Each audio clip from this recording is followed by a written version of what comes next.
Tu as reçu un diagnostic d'encéphalomyélite myalgique. Oui, suite à la moisissure toxique à l'hôpital où je travaillais. En fait, l'encéphalomyélite myalgique, c'est une maladie multisystémique. Ça touche tous les systèmes neurologiques, immunitaires, endocriniens, psychologiques, cardio, respiratoires, etc.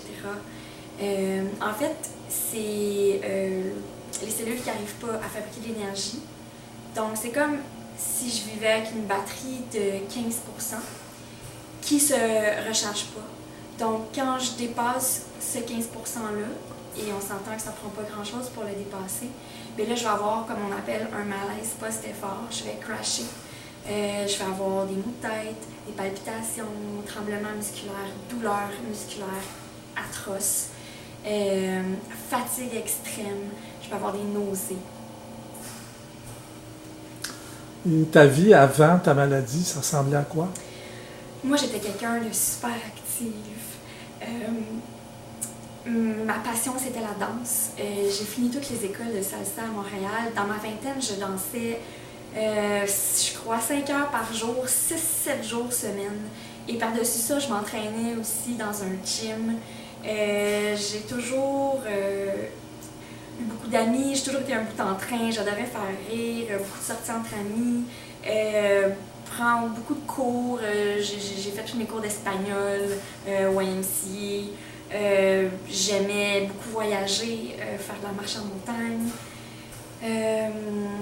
En fait, aussi, professionnellement parlant, j'avais une clinique à la maison avec des enfants. Je travaillais dans un hôpital. J'avais fait mon passage accéléré au doctorat. J'enseignais un peu à l'université. J'adorais ça. Et justement, juste avant de tomber malade, je venais juste de faire un congrès pour présenter mes travaux de recherche à Florence, en Italie. Et selon toi, qu'est-ce que tu as perdu, en fait? Ben, en fait, je dirais que j'ai comme tout perdu. Ben, presque, disons, le 3/4 de mes amis, tu sais, les gens comprennent pas la maladie. Quand ça fait plusieurs fois qu'on t'appelle et que tu peux pas sortir, ben, les gens rappellent plus. J'ai perdu mes meilleurs amis de l'époque et par la bande de mon filleul. Je devais aller à son baptême en France et j'ai dû annuler à cause de la maladie. Ils n'ont jamais compris. Bon, j'ai perdu mon copain de l'époque. En fait, j'ai perdu pratiquement toutes mes capacités à faire tout ce que j'aimais. Travailler, étudier, danser, sortir avec mes amis, voyager, faire du sport, ne serait-ce que juste prendre des marches. Tu sais, j'ai perdu dans le fond presque tous mes rôles et la dignité par la bande aussi. Et je dirais que la foi par moment dans le détour aussi. Suite à tout ça, ta vie, ça ressemble à quoi maintenant? C'est quoi disons que je suis presque dépendante pour tout, tu sais. J'ai de la difficulté même à me laver. Je peux pas le faire à tous les jours. Puis des fois, je vais payer pour après. M'occuper de moi, me faire à manger, je peux faire que des repas simples ou comme réchauffer des trucs. Il y a des journées où je vais manger juste un repas par jour parce que je vais être alitée, je vais avoir crashé puis je peux plus me lever. Il y a des bons jours, il y a des mauvais jours, mais c'est toujours jamais savoir comment tu as d'énergie. Au début, j'étais 3 ans complètement alitée. Maintenant, je suis plus confinée en fait à la maison. Le ménage, on oublie ça.